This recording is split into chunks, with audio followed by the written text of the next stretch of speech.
안녕하세요. 남아프리카 공화국에서 사역하고 있는 김경래 선교사입니다. 21세기는 2020년부터 시작되었다라고 말하는 사람들이 있습니다.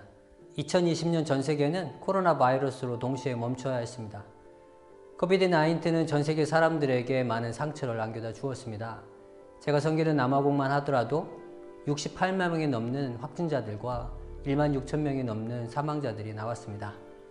사실 미국에 비하면 적은 숫자이지만 가난한 사람들에게는 큰 상처를 안겨다 주었습니다. 이 코비드-19으로 한참 화두가 되었던 4차 혁명, 초연결 시대가 성큼 우리에게 다가와 버렸습니다.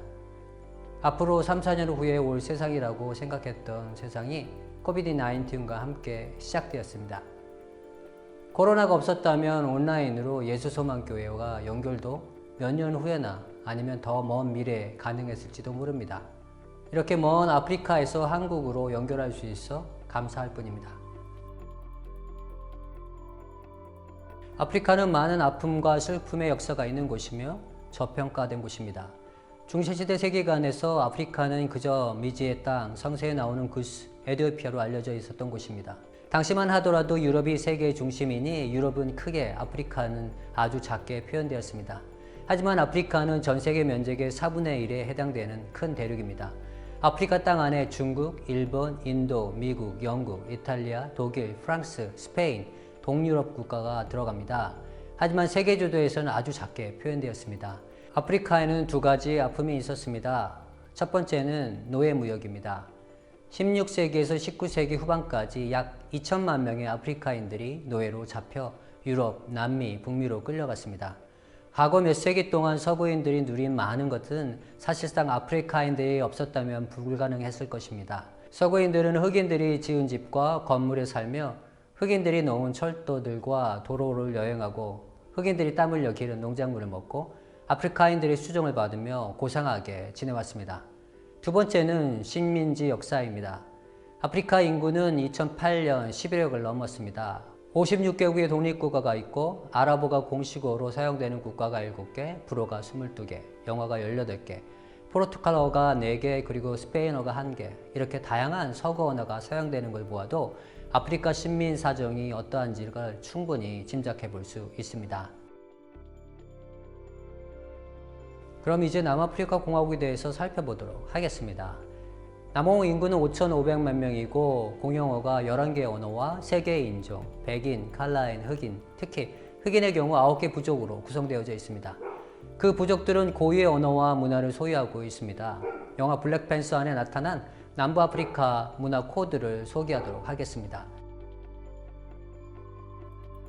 와칸다 국경을 지키고 있는 국경수비대 부족은 담요를 두르고 있는데 방패로도 사용되는 특별한 담요입니다. 이것은 레소토의 바소토 담요에서 가져온 것입니다. 코버라고 하며 다른 부족들과 소토인들을 구분해주는 전통 의상입니다.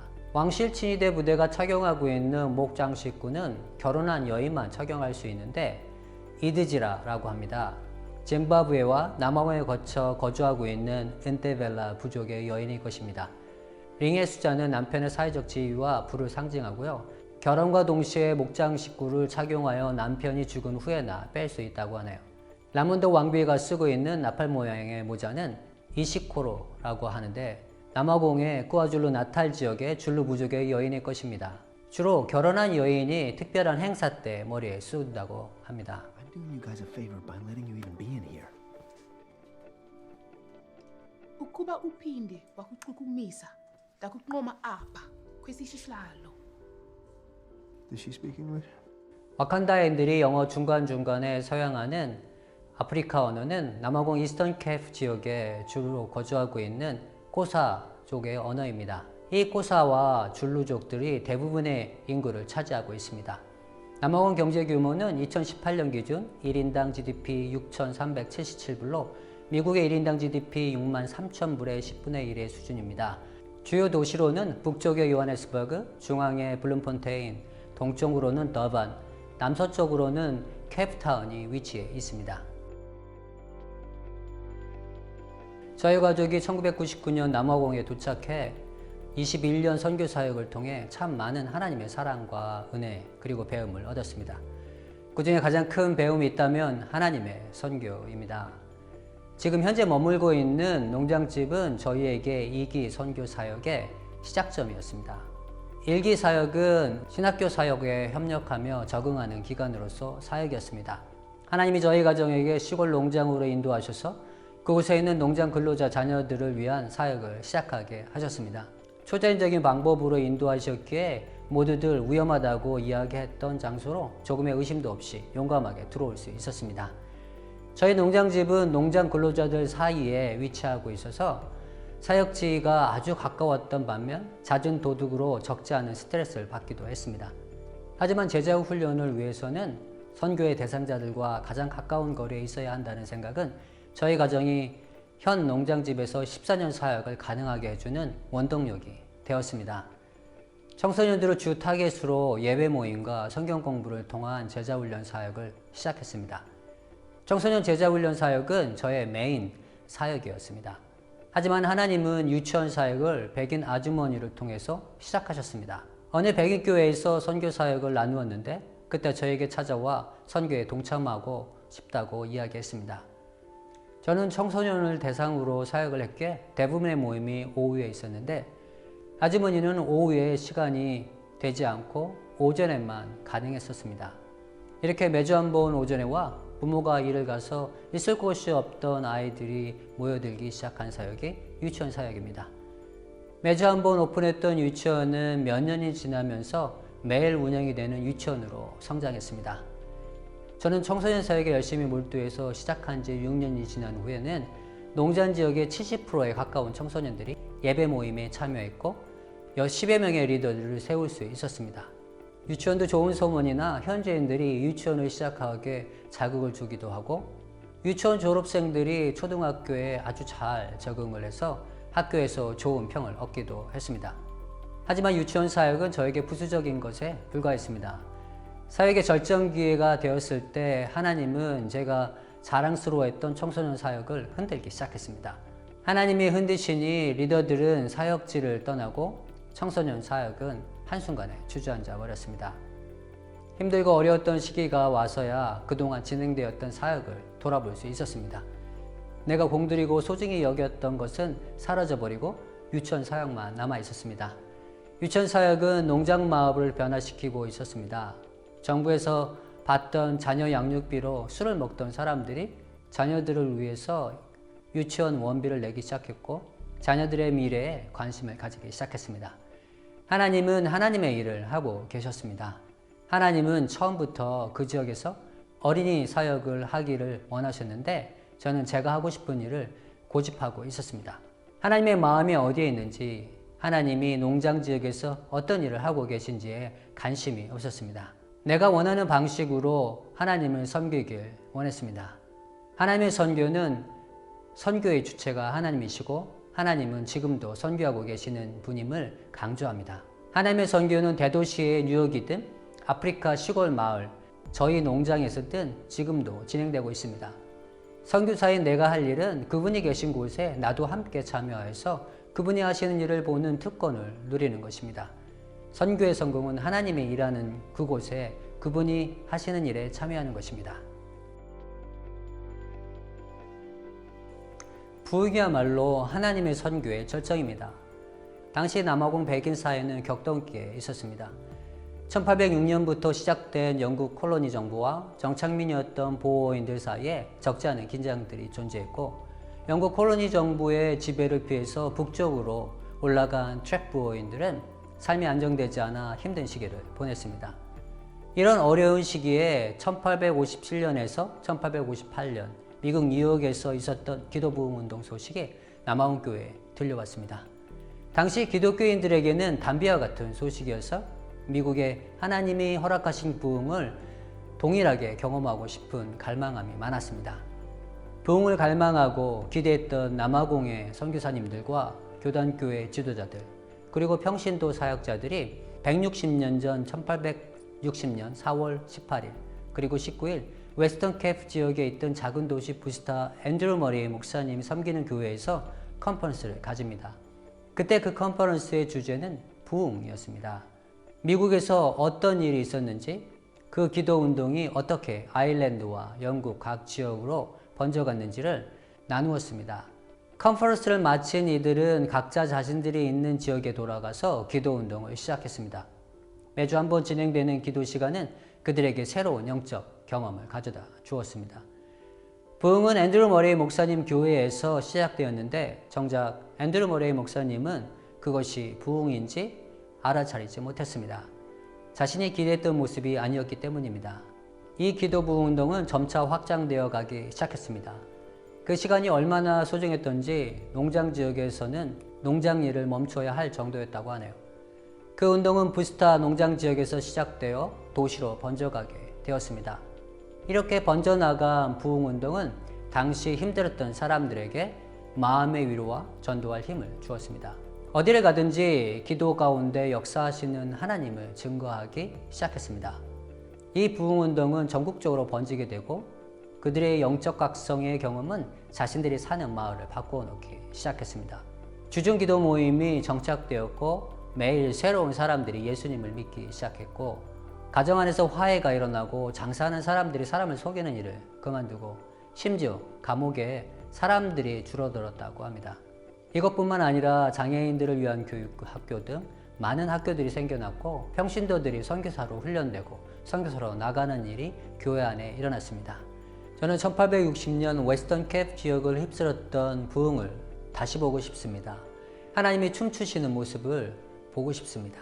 하나님의 큰 손이 영혼을 깨우는 모습을 보고 싶습니다. 이런 부흥을 꿈꾸면서 하나님의 선교 사역에 새로운 길을 모색해 봅니다. 남아공 역사와 문화 그리고 선교 역사를 통해서 하나님이 지금 어떤 일을 하고 계신지 살펴볼까 합니다. 남아공 기독교 역사는 17세기 중반 네덜란드 기독교인에 의해서 시작되었습니다. 19세기 영국이 케이프타운에 들어오기까지 네덜란드 화랑교회는 선주민들에게 관심을 가지지 않았습니다. 교회는 백인들만의 교회였습니다. 19세기부터 영국의 선교사들이 들어오기 시작하면서 부시맨이라고 불리우는 고이산들과 흑인들에게 복음을 전하기 시작했습니다. 유럽에서 들어온 선교사님들은 교육 선교를 집중했는데 성경을 현지어로 번역하고 성경을 가르칠 수 있는 사람들을 양성했습니다. 20세기가 시작되면서 미국의 은사주의에 영향을 받은 선교사님들이 남아공에 들어와 흑인들의 정서에 맞는 부흥 집회를 통해 복음을 전합니다. 하지만 이 시기가 바로 유럽 선교사들의 사역으로 교육된 아프리카 신지식인들의 자의식을 가지기 시작할 때이기도 했습니다. 흑인 기독교인들은 백인 우월주의를 향해서 목소리를 높이기 시작했으며 인간으로서 평등을 강조하는 흑인 저항운동의 중요한 역할을 감당합니다. 한편 대다수의 흑인들은 은사를 강조하는 기독교 운동 가운데 있었습니다. 백인 정권은 인종분리를 시작하고 모든 정치적 이익을 백인에게 더욱더 집중합니다. 성경을 가르치고 교회를 세워야 할 흑인 목사님과 지도자들은 흑인 저항운동에 온 힘을 쏟고 있었습니다. 은사주의 운동을 경험한 대다수의 흑인들은 성경의 기초에서 그들의 신앙을 세워지기 전에 인종차별 정책으로 고립되어 버립니다. 그들의 신앙은 올바른 성경의 이해 없이 흑인의 전통과 혼합된 혼합 기독교 형태로 발전했습니다.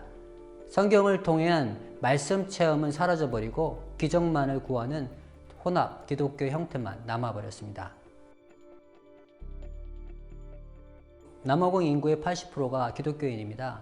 기독교인 인구의 70%는 AIC, 즉 아프리카 독립교단들입니다.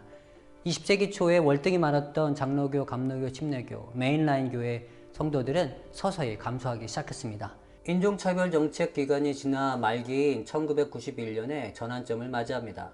2007년에는 아프리카 독립교회가 주류 기독교 그룹이 되었습니다. 신유와 축복을 강조하는 예배 형태를 가지고 있으며 조상을 통한 구원, 상고마라고 하는 무당이나 주술사에 의존하는 기독교인의 모습을 가지고 있습니다. 성령, 하나님, 구원과 같은 용어를 사용하고 있지만 전혀 다른 의미를 가지고 있습니다. 성령은 세상의 불행과 축복을 관장하는 존재이고 하나님은 세상을 만들었지만 세상에 관여하지 않는 존재입니다. 구원은 먼 과거로 돌아가 부족의 조상의 공간으로 들어가는 것입니다. 이 부분을 좀 더 자세히 설명하기 위해서 다시 영화 블랙팬서의 한 장면을 소개합니다.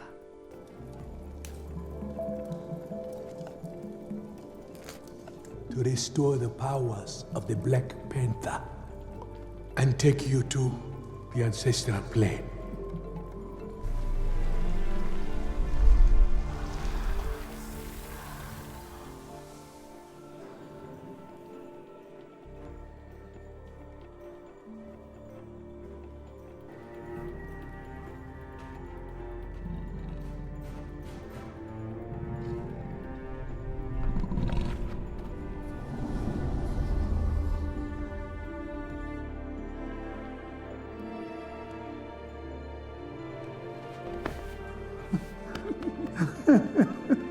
주리가 만들어준 신비의 약초를 먹고 조상들이 있는 곳으로 가 아버지를 만나고 돌아오는 과정입니다. 이 부분은 아프리카 종교를 잘 표현하고 있어서 좀 더 구체적으로 살펴볼까 합니다. 주리의 역할은 남부 아프리카에서는 상고마라고 합니다. 용어는 조금씩 다르지만 아프리카 전체에 존재하는 주술사입니다.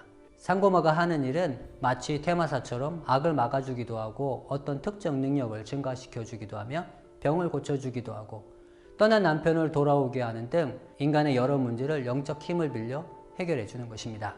아프리카인들은 태어날 때부터 종교적으로 세상을 이해합니다. 아프리카인 세계관 안에서는 절대신은 존재하지만 인간의 일에 관여하지 않습니다. 그 밑에는 많은 신적 존재들, 즉 정령들이 존재하는데 인간들과 그리 친하지 않습니다. 인간들과 적대적인 관계일 때가 많이 있습니다. 그 아래로는 보통 The Living Dead라고 하는 조상들이 있는데 이 영적 존재는 한때 인간이었기 때문에 인간들에게 친절하지만 인간들과 소통하기 위해서는 매개체가 필요합니다. 그 역할을 하는 사람들이 주술사, 즉 상고마입니다. 아프리카인들은 인간의 모든 문제가 영적 원인을 가지고 있어서 그 원인을 해결하면 현재의 삶에도 문제가 해결된다고 믿고 있습니다. 상고마는 두 가지 형태로 문제를 해결해 줍니다. 첫 번째는 종교의식을 통해서 문제들을 해결할 수 있다고 믿고 있습니다.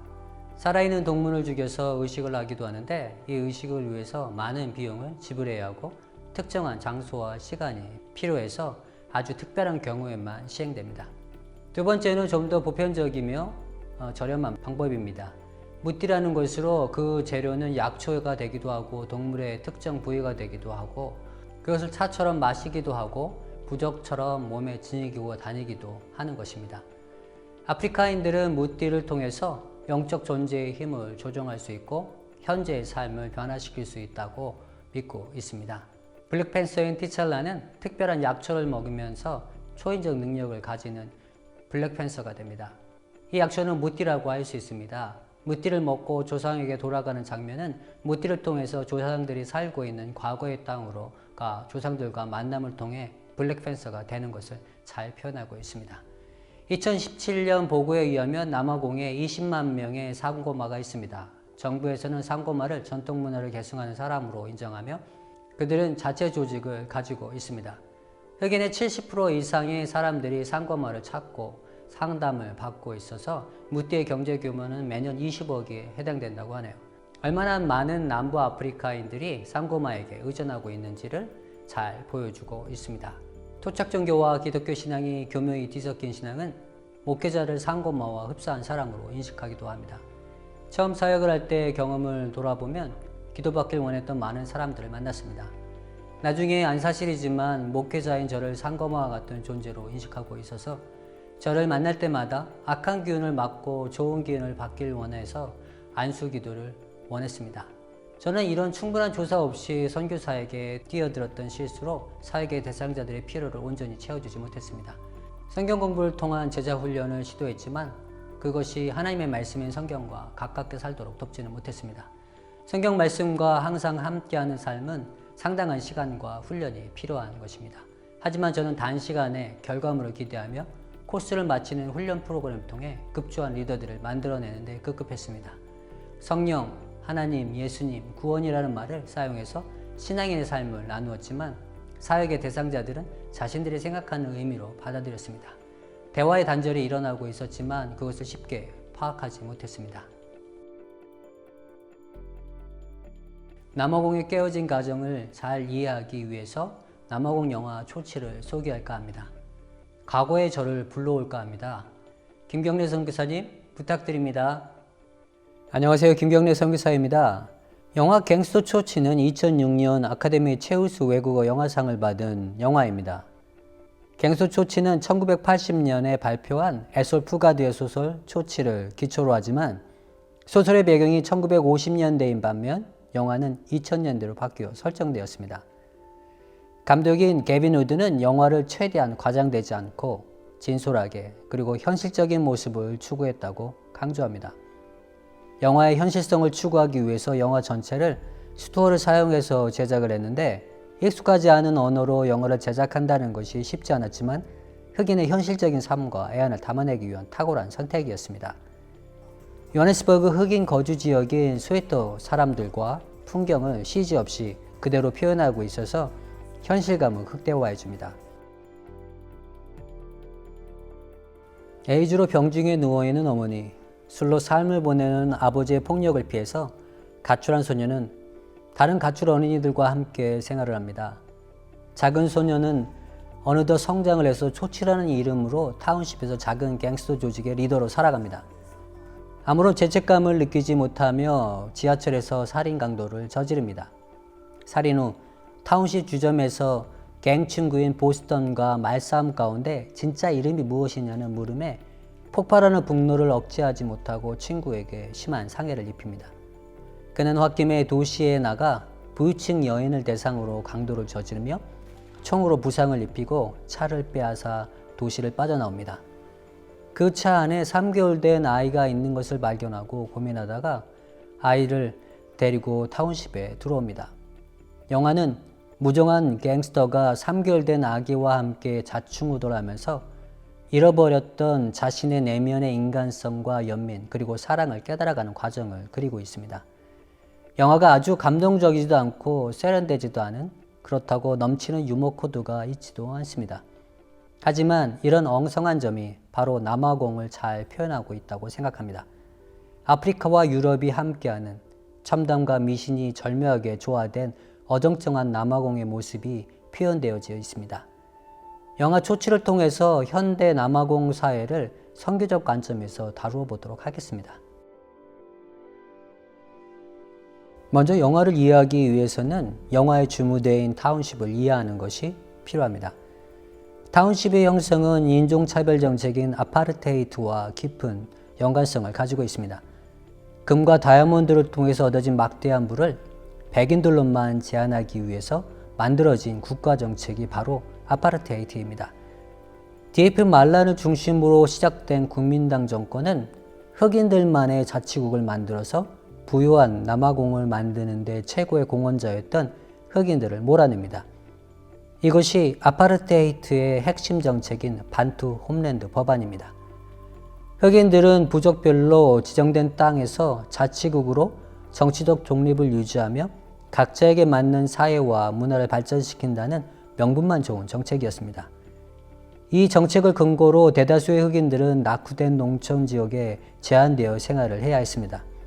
한 사회의 발전을 담당하는 교육도 자치국에서 해결해야 했기에 대다수의 흑인들과 칼라인들은 도시에서 이루어지는 고등대학 교육에서 제외되었습니다.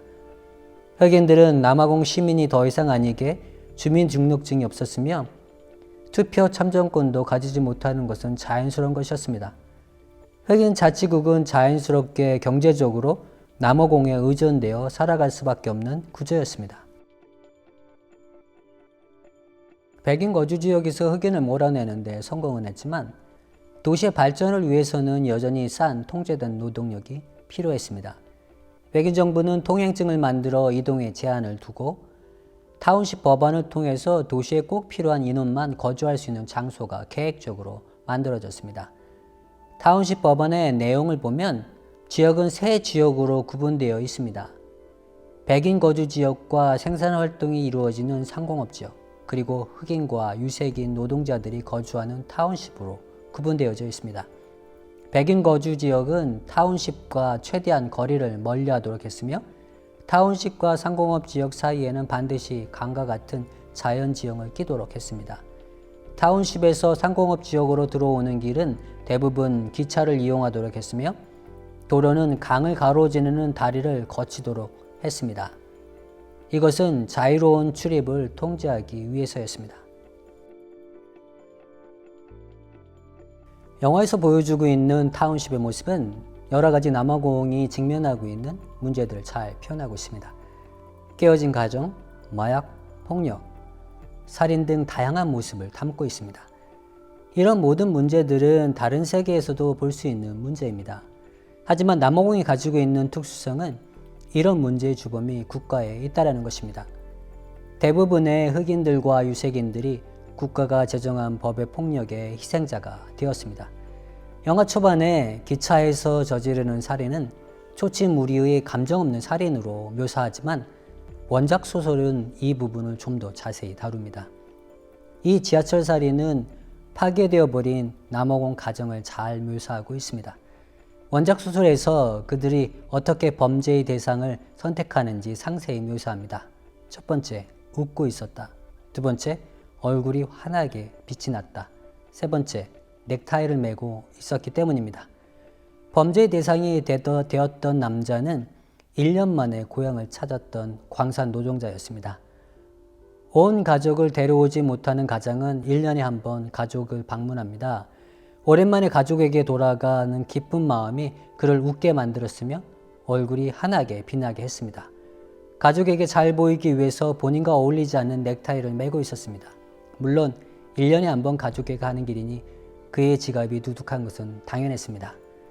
이런 삶의 구조는 가정 파괴를 극대화합니다. 고향의 아이들은 아버지의 부재 가운데 자라고 가족과 장기간 떨어져 사는 아버지는 타운십에서 현지처나 매춘을 통해서 성적 욕구를 해결합니다. 올바른 아버지상은 고향에도 타운십에도 존재하지 않습니다. 올바른 남성상의 부재는 폭력의 문제를 자연스럽게 가져옵니다. 폭력의 문제는 타운십 안에서 더 보편화되어 악의 평범성으로 발전됩니다. 2019년 정부에서 조사한 범죄의 피해자 보고서에 의하면 도둑, 강도의 가해자 50%가 서로 잘 알고 있는 관계의 사람이었습니다. 심지어 배우자나 동거인 경우가 15%나 되었습니다. 얼마나 남아공 안에서 범죄가 평범한 일이 되었는지 단적으로 보여줍니다.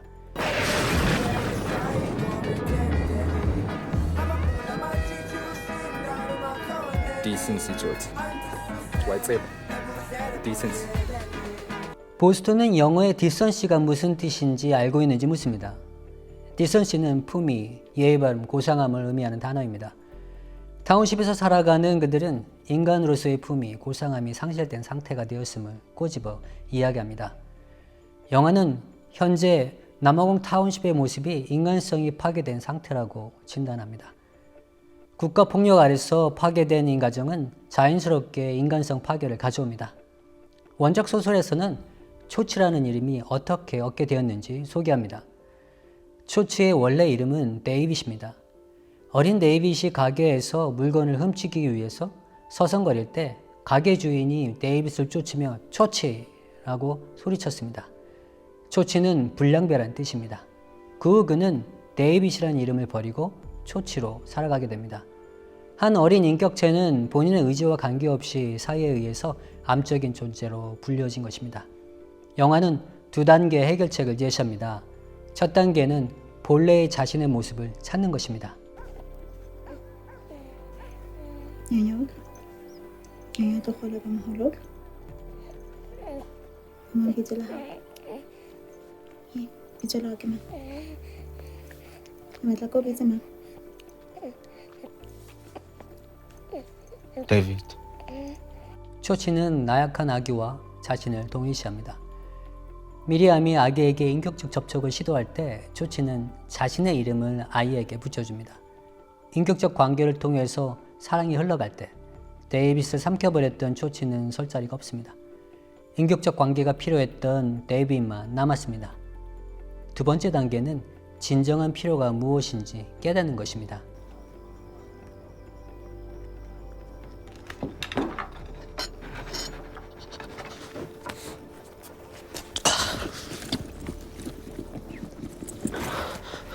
Kindire. Kilibis. Abasadi basnan libis. Ikanagayimos. Yeah. Embalike kebelaweza mewa hai. 분유는 엄마의 손에 쥐어질 때 모유를 대신할 수 있습니다. 조치가 아무리 많은 분유를 가지고 있다 하더라도 아기의 엄마를 대신할 수는 없습니다. 물질은 인간에게 절대적 필요인 사랑을 대신할 수 없습니다. 사랑이신 하나님만이 우리의 유일한 필요입니다. 모든 인간에게 진정한 필요는 하나님 외에는 없습니다. 우리가 다른 것으로 그것을 대신하려고 할 때 성경은 그것을 우상이라고 하며 그 우상이 우리의 필요를 대신할 때 인간성은 상실됩니다. 선교적 관점에서 쇼츠는 남아공 타운십과 그에 따르는 폭력의 일반화를 이해할 수 있는 좋은 영화입니다. 가정의 파괴와 인간성의 상실의 아픔을 해결할 수 있는 것은 사랑이 담긴 인격적 관계라 조언합니다. 회복은 하나님과의 관계의 회복에서 시작됩니다. 감사합니다. 김경래 선교사님. 맞습니다. 회복은 하나님과의 관계 회복에서 시작됩니다. 위에서 살펴본 것처럼 종교적으로 혼합주의에 빠진 기독교는 더 이상 하나님과의 관계 회복을 돕지 못합니다. 깨어진 가정을 회복시킬 힘은 사회에는 존재하지 않습니다. 남아공 교회와 가정의 회복을 위해 어린이 공부방, 어린이 교회, 그리고 주일 예배를 통해 하나님 바라보기를 멈추지 않았습니다. 하지만 코로나로 오프라인 어린이 교회와 주일 예배는 멈춰야 했지만 어린이 교회와 주일 예배를 온라인으로 전환해 지속했습니다. 이런 새로운 도전은 그동안 보지 못했던 새로운 영역을 발견하게 해 주었습니다. 바로 그것이 디지털 원주민이 거주하고 있는 온라인입니다. 새로운 영역의 활동을 위해서 온라인 커뮤니케이션을 배우며 남아공 선교 현장을 알리기 위해 저는 선교 콘텐츠 제작과 유튜브를 통한 소통을 시작하게 되었습니다. 저에게는 쉽지 않은 새로운 도전입니다. 하지만 남아공 상황을 고려해 볼 때 필수적인 준비입니다. 남아공의 중간 연령은 22세로 40세인 한국과 미국에 비해 상당히 젊은 세대가 많이 있습니다. 인터넷 기반 산업은 급속도로 발달하고 있고 젊은 세대가 많은 남아공은 쉽게 새로운 미디어를 받아들이고 있습니다. 사역을 준비하면서 인터넷에서 남아공 부족으로 된 기독교 관련 자료를 찾을 때 거의 전무했습니다. 그나마 몇 개 있는 것도 안상홍의 하나님의 교회 한국 이단이었습니다. 이 코로나 기간을 지내면서 비대면 모임을 가지며 새로운 가능성을 발견했습니다. 대면 만남은 쉽게 마음을 열 수 있어 깊은 대화를 나눌 수 있는 교제가 가능한 반면 비대면 만남은 마음을 쉽게 여는 것이 아직까지는 어색합니다. 하지만 대면 만남보다 더 많은 만남을 가질 수 있었습니다. 길 안내자 되신 하나님은 저희를 통해서 하나님이 무엇을 하길 원하시는지 더욱더 분명히 보여주고 계신다고 믿습니다. 14년 동안 살아왔던 농장집을 올해 말까지 나와야 합니다. 새로운 곳으로 새로운 사역으로 하나님이 저희 공동체를 이끌고 계신다고 믿습니다. 새로운 세대인 디지털 아프리카 원주민을 대상으로 하는 사역을 본격적으로 시작합니다. 하나님이 움직이시니 저희도 움직입니다. 미션 제너레이션 처치는 작은 공동체를 중심으로 성경 읽기 사역과 신앙 기초를 세우는 교회로 전환합니다. 오프라인이 중심이 되었던 교회에서 온라인 미디어 사역을 추가하여 온라인으로 소통하는 교회로 전환합니다. 21세기 남아공 부흥을 보기를 소망하며 하나님의 행하길 원하시는 그 자리에 제3기 사역을 함께하길 소망합니다. B2B 프로젝트는 Back to the Basic, Back to the Bible 슬로건의 약자입니다. 남아공 선교 역사를 통해서 살펴보았던 것처럼 20세기 초부터 생긴 말씀 체험의 공백을 다시 채워나갈 사역입니다. 성경 말씀을 통해서 하나님과의 관계 회복의 기초를 만들며 선교의 절정인 상황화의 기초를 마련합니다. Back to the Basic의 목표는 남아공 교회 안에 잘못된 성경 용어 정의를 올바로 바로잡는 것입니다. 올바른 세계신학의 성경적 개념과 흑인 문화와 종교의 연구를 기초로 해서 올바른 상황화를 위해 대화의 길을 만드는 것입니다. Back to the Bible의 목표는 디지털 원주민들이 그들의 언어로 하나님의 말씀을 매일매일 읽고 듣고 묵상할 수 있도록 돕는 것입니다. 소그룹과 소셜미디어 활동을 통해 매일매일 하나님의 말씀을 읽고 성경을 통해서 하나님의 뜻을 직접 찾도록 돕습니다. 진정한 상황화는 하나님의 말씀이 현지인들에게 성경을 통해서 직접 들려질 때 이루어집니다. 새로운 초연결 시대가 매일매일 만남을 가능하게 해주었습니다. 더 센터는 새로운 예배 공간, 기독교 미디어 컨텐츠 제작을 위한 스튜디오, 아프리카 문화와 종교 연구를 위한 대화의 장소가 될 것입니다. 더 센터를 위한 2,000구자 모금을 시작합니다. 10만 원을 한 구자로 한 후원 모금입니다. 하나님의 은혜로 이미 169자가 채워졌습니다. 하나님이 씨앗을 보게 하셨으니 장성한 나무에 새들이 쉬는 모습을 보여주실 것입니다. 기도를 부탁드립니다. 더 센터를 위한 2,000구자가 채워지도록, 성경 콘텐츠 제작을 위한 필요한 재정이 채워지도록, 다양한 현지 협력자들을 만날 수 있도록, 아프리카 선교사 연구 모임인 노잉 아프리카 안에서 선교사들의 사역적 연합이 일어날 수 있도록 기도 부탁합니다. 예수소망교회 모든 성도님들이 항상 주님의 은혜 가운데 계시기를 소망합니다.